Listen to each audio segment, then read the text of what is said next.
आगे बढ़ रहे हैं आज की बड़ी खबरों में। पाकिस्तान पर प्रधानमंत्री ने हमला बोला कश्मीर में।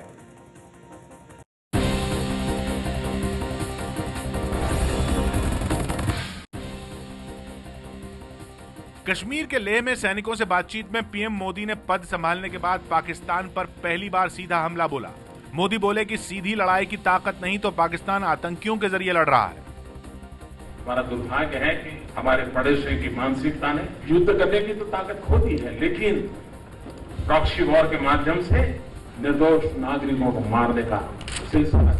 युद्ध में जितने जवान शहीद हुए उससे ज्यादा जवान इन बुज़दिलों की गोलियों से मरने के लिए मजबूर हैं। और कश्मीर में केसर क्रांति का वादा किया प्रधानमंत्री ने।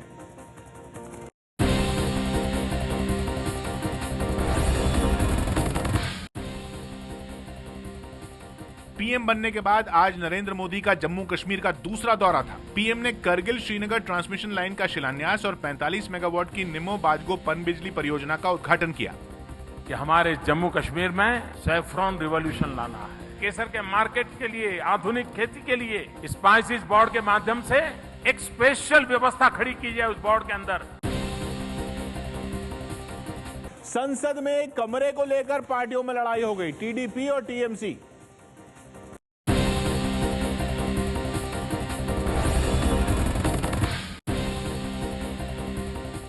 संसद भवन का कमरा नंबर 5 टीडीपी और टीएमसी पार्टी के सांसदों के बीच जंग की वजह बन गया है। आरोप है कि तृणमूल कांग्रेस के सांसदों ने कमरे से टीडीपी सांसदों की नेम प्लेट तक उखाड़ फेंकी। स्पीकर सुमित्रा महाजन ने कल दोनों दलों की बैठक बुलाई है।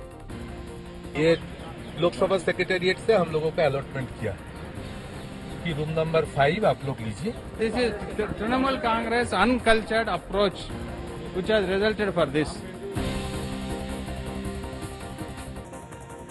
सीएम की कुर्सी पर शिवसेना ने दावा ठोक दिया है।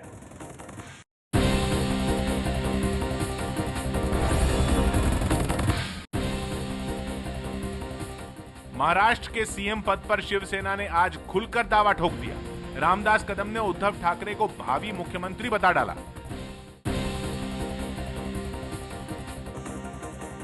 आज संसद में रेखा दिखी।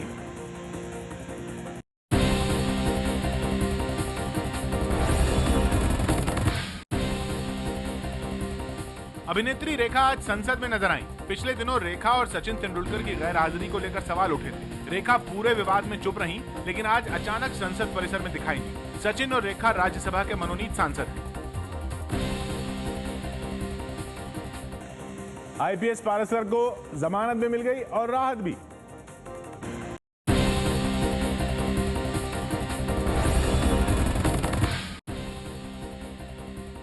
मॉडल के रेप के आरोपी आईपीएस सुनील पारस्कर को जमानत के साथ पुलिस की पूछताछ से भी राहत मिल गई। पारस्कर ने सभी आरोपों से इनकार किया है। बिल्कुल सरासर झूठ आरोप है। उसमें कहने की जमानत, मेरे ख्याल से मेरे वकील साहब ने बार बार कोर्ट में दलील जरूर पेश की है कि सरासर झूठ इल्जाम है। गन्ना किसानों ने यूपी में तालाबंदी आंदोलन शुरू कर दिया।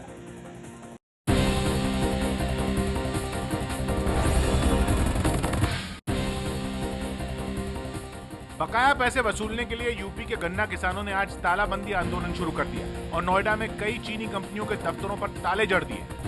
जब तक गन्ना का भुगतान नहीं हो जाएगा तब तक ये ताले नहीं खुलेंगे। शोएब इलियासी पर पत्नी की हत्या का केस चलेगा।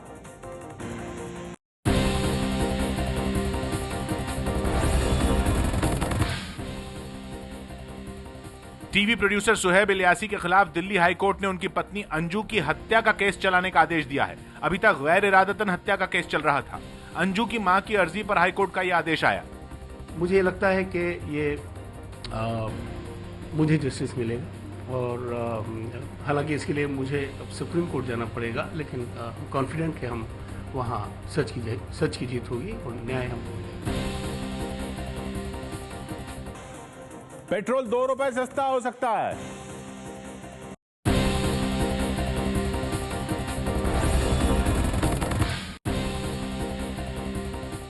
अंतर्राष्ट्रीय बाजार में कच्चे तेल की दरों में गिरावट की वजह से पेट्रोल 2 रुपए प्रति लीटर सस्ता हो सकता है। खबर है कि 15 अगस्त को पीएम के भाषण से पहले 14 अगस्त आधी रात से पेट्रोल सस्ता करने की घोषणा कर दी जाएगी। महंगाई फिर 8% के पास पहुंच गई।